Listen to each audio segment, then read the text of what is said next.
ആദിവാസി മേഖലയിൽ ഈ ഗവൺമെൻറ് വന്നതിന് ശേഷം നിരവധി ശ്ലാഘനീയമായ പദ്ധതികളാണ് അവരുടെ സാമൂഹ്യ പുരോഗതിക്ക് വേണ്ടി നടപ്പിലാക്കി വന്നത്. അതിലേറ്റവും ശ്രദ്ധേയമായ പദ്ധതിയാണ് ഭിന്നശേഷി മേഖലയുമായി ബന്ധപ്പെട്ടുകൊണ്ട് Kerala accelerated tribal ability development inclusion initiative കാറ്റാടി എന്ന പേരിൽ ഒരു പദ്ധതി നടപ്പിലാക്കിയിരുന്നു. ഈ പദ്ധതിയുടെ സംബന്ധിച്ചൊന്ന് വിശദീകരിക്കാമോ? ഇപ്പോൾ വയനാട് നിന്ന് മറ്റ് ജില്ലകളിലേക്ക് വ്യാപിപ്പിക്കാനുള്ള നടപടികൾ സ്വീകരിക്കാം. സെൻട്രൽ ഗവൺമെൻറ്റുമായിട്ട് സംയുക്തമായിട്ട് നടത്തുന്ന ഒരു പദ്ധതിയാണ്.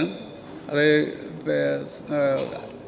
ഡിഫറൻ്റ്ലി ഏബിൾ ആയിട്ടുള്ള ട്രൈബ്സിന് അവർക്ക് വേണ്ട സഹായം ചെയ്യാൻ വേണ്ടിയുള്ള ഒരു പദ്ധതിയാണ്. അവർക്ക് ആവശ്യമായിട്ടുള്ള എല്ലാ ഭൗതിക സാഹചര്യം ഉണ്ടാക്കി കൊടുക്കുക, അതുപോലെ തൊഴിലുണ്ടാക്കി കൊടുക്കുക, അവർക്ക് ആവശ്യമായിട്ടുള്ള മറ്റ് സൗകര്യങ്ങൾ ചെയ്തു കൊടുക്കുക എന്നാണ്.